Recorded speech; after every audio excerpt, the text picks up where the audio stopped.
Attorney Michael Yusinko, Political Analyst and Ateneo Policy Center Senior Research Fellow. Welcome back po sa STL, Attorney Yusinko. Good evening po. Good evening, attorney. Okay, Good evening sa inyo. before po, Good Attorney, evening sa inyong tatlo. before tayo mag-nitty-gritty doon sa mga naganap, yung mga instances na medyo notable doon sa first 3 trial days, Attorney Yusinko, yun munang inyong tingin doon sa, sa unang linggo nitong impeachment trial. Oh, well, unang linggo pa lang, halatang-halata na natin na may nangyayaring clash of two realities dito eh.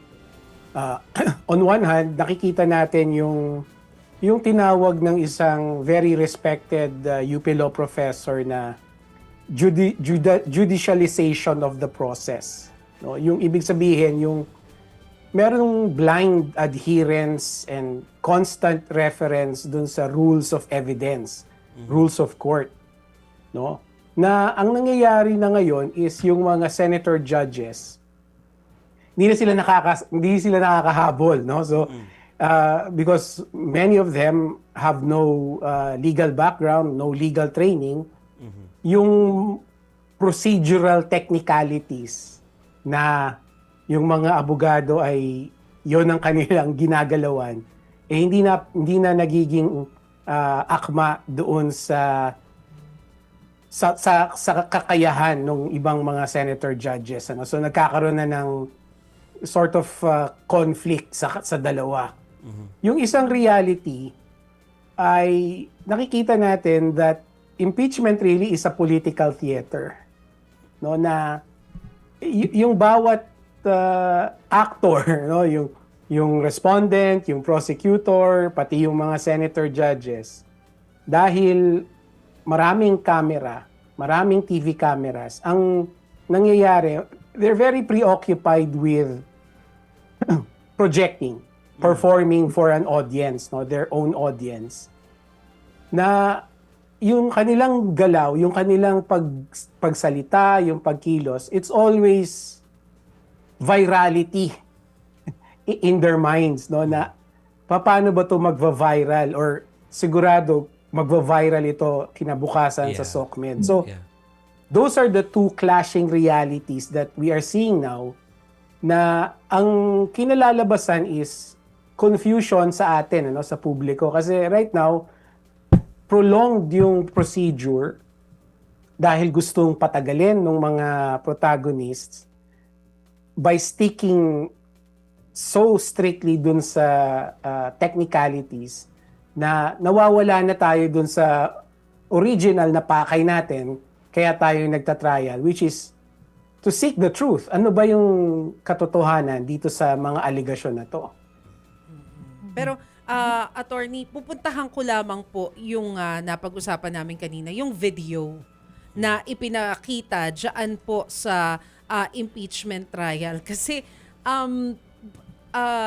yung ipinupunto, for example, ni Senator Robin, is that even necessary? Because napanood naman nating lahat and it's available online, yung video. So, bakit hinihimay-himay at gustong ipilit na yung mismong original video yung lumabas? Is that necessary? It's not, no? It's not necessary. And why? Why is it not necessary? Because this is not a criminal procedure, no? This is not a criminal case. Dito na nga pumapasok yung sinasabi kong merong effort to judicialize the process, no? So yung respondent, ang ginagawa nila, they are treating the indictment as a criminal indictment. So ang ginagawa nila, they want to disprove or dispute the occurrence of a crime. Yun ang kanilang ginagawa. Whereas yung prosecution, ang ginagawa niya, sinusubukan niyang ilatag na yung nangyari na napanood natin ng marami sa atin is an impeachable offense. Yeah. So nakikita niyo dito ngayon yung hindi Okay. yung kalituhan. Basically Yes. yung kalituhan Pwede pa ako na- mag-add dyan sa kalituhan na yan. Attorney Yusico, since yan ay pinag-uusapan natin, sorry Chiki ha. Go ahead. Kasi kagabi pa namin talaga inaalamin dahil while watching yesterday, Attorney Yusico, ang alam namin ay yung threat ang pinag-uusapan. Yung gumawa ng threat.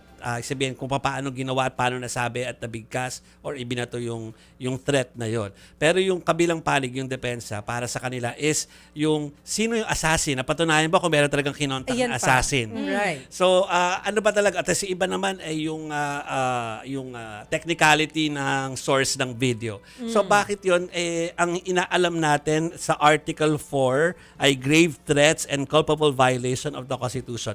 Alin dun yung nagsistick doon sa dapat na dinidiscuss at alin yung parang mukhang wayward or nasa ibang nasa ibang dimension na yung discussion na gusto mangyari? Well, yung defense kasi, they are just trying to do what they can para sa kliyente nila. So ang ginagawa nila, tinatrato nga nila na krimen itong nangyari. So they are treating this like a criminal indictment. Kaya nila pinipilit na i-provide yung source. Kaya sila very strict doon sa technicalities. Kasi sa court of law, pag criminal case, yan ang defense eh. Yan ang defense dito sa ganitong klaseng krimen. Patunayan mo yung authenticity, patunayan mo yung video na pinalabas mo ay totoo. So pakita mo kung sino yung nag-record, pakita mo kung sino yung nag-upload, etc., etc. That is a criminal proceeding approach na ginagawa ng respondents ngayon. So, doon sa Because article- that's the only Yeah. thing. Sorry, attorney. So yung article na yon, dapat bang patunayan kung sino yung kinontak na assassin o papatay o yun lang act na siya ay nag-threaten? Penta. Yeah. Yes, you are correct. On the part of the prosecution, ang kailangan niyang ipakita sa senator judges is the threats were made.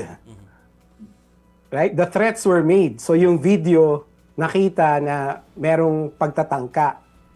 Kailangan ngayon niyang ipatunayan na ito ay impeachable offense. Bakit Okay. ito culpable violation of the Constitution? So hindi niya kailangan patunayan na krimen ito. Because again, the impeachment is not a criminal proceeding, di ba? So hindi kailangan patunayan ng prosecution that a crime was committed. Ang kailangan patunayan ng prosecution is merong threats to the life of the president and his family and that this is a culpable violation of the Constitution. So, yun yung hindi nagkakatugma sa ating pananaw. Pero sa totoo lang, yung respondent, ginagawa niya yon kasi yun lang ang pwede niyang gawin eh. For their client, no? Trabaho yung nila yun no? Trabaho nila, yeah. So kung need attorney patunayan na may threat na nangyari, maraming nagsasabi, it was a conditional threat. So, meron bang material ba itong conditional threat in this situation sa impeachment trial? Kasi sabi mo, kailangan patunayan na threat. Actually, grave threat ang dapat patunayan. So, kung conditional threat siya, may ganun ba, attorney? In the criminal proceeding context, yes. No, merong difference yung conditional threat and grave threat. If we're talking about a criminal proceeding, no, yung nasa court of law, sa regular court of law, may hukom, may judge, kailangan mong patunayan kung ikaw yung prosecutor doon na ano ba ang pinapatunayan mo, grave threat or yung conditional threat?